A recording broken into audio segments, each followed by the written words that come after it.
આ બંને કવિઓ બંને બહુ સારા મિત્રો ગીરના જંગલમાં સિંહના દર્શન કરવા હાવજના દર્શન કરવા માટે થઈને જાય છે।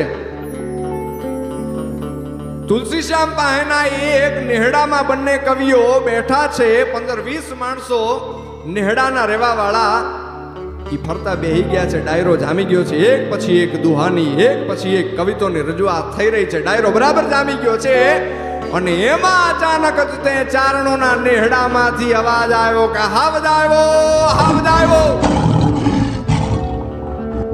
આ અવાજ સાંભળતા ની હારે ઝવેરચંદ મેઘાણી, દુલાભાયા કાગ અને બેઠેલા એ 15-20 માણસ છે એ ઊભા થઈ અને જોવા જાય તો ચારણોના નેહડામાં ઈ ડાલામાં તો હાવજ તો છે, ઈ સિંહ તો છે, ઈ કેહરી તો છે, પણ દ્રશ્ય કાંઈક અલગ છે।